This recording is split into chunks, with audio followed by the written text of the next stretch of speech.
দুদিনের প্রবাস কর্মসূচিতে উত্তর ত্রিপুরা সফরে মহিলা মোর্চার সভানেত্রী মিমি মজুমদার। সফরের প্রথম দিনেই একাধিক কর্মসূচিতে অংশ নেন তিনি। এর মধ্যে রয়েছে আনন্দবাজারে বৃক্ষরোপণ, বাজার সভা ও বিক্ষোভ মিছিল। দলীয় এই কর্মসূচিকে ঘিরে স্থানীয় কার্যকর্তাদের মধ্যে লক্ষ্য করা গেল ব্যাপক উৎসাহ উদ্দীপনা। ত্রিপুরা প্রদেশ মহিলা মোর্চার সভানেত্রী মিমি মজুমদার দুদিনব্যাপী প্রবাস কর্মসূচি নিয়ে উত্তর ত্রিপুরা জেলা সফরে আসেন শুক্রবার। সফরের প্রথম দিন শুক্রবার যুবরাজনগর মণ্ডলের আনন্দবাজার এলাকায় এক পের মাকে নাম কর্মসূচির অঙ্গ হিসেবে একটি বৃক্ষরোপণ কর্মসূচি ও বাজার সেটে এক বিশাল বাজার সভায় অংশ নেন প্রদেশ মহিলা মোর্চার সভানেত্রী। এই কর্মসূচিতে উপস্থিত ছিলেন যুবরাজনগর মণ্ডলের সভাপতি কিরণ শঙ্কর নাথ, উত্তর জেলা মহিলা মোর্চার সভানেত্রী রূপালী অধিকারী, প্রাক্তন বিধায়িকা মলিনা দেবনাথ, মণ্ডলের মহিলা মোর্চার সভানেত্রী বাসনা পুরকায়স্থ, বিজেপির উত্তর জেলা সভাপতি কাজল দাস। বাজার সভা শেষে সম্প্রতি সিপিআইএম প্রাক্তন সাংসদ শঙ্কর প্রসাদ দত্তের মন্তব্যে বজরংবলীর প্রতি কটাক্ষের অভিযোগে তীব্র ক্ষোভ প্রকাশ করে বিজেপির পক্ষ থেকে এক প্রতিবাদ মিছিলের আয়োজন করা হয়।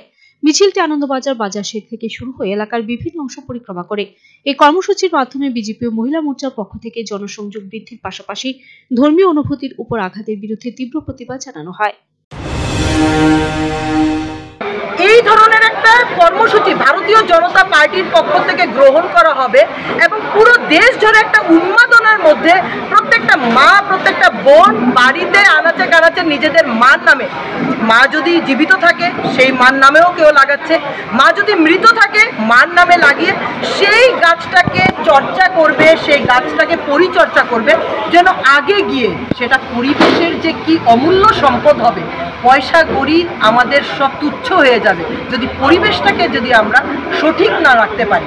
এবং সত্যি এই মঞ্চের থেকে, এই যুবরাজ মণ্ডলের মঞ্চ থেকে আমি আপনাদেরকে এই বার্তাই দেব যে আমি প্রধানমন্ত্রী নরেন্দ্র মোদীজিকে পরেও জোরে আমি ওনাকে ধন্যবাদ জ্ঞাপন করতে চাইব, যে মার্গে, যে আদর্শে, যে নীতিতে উনি পুরো দেশটাকে এগিয়ে নিয়ে চলছে। সেটা শুধু বিজেপির লক্ষ্য নয়, সেটা পুরো দেশ জুড়ে প্রত্যেকটি মানুষের লক্ষ্য।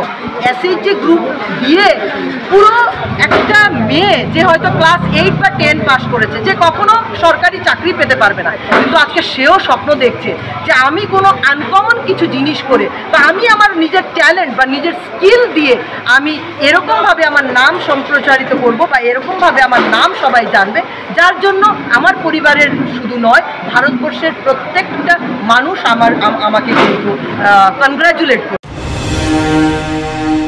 Video report search India TNN।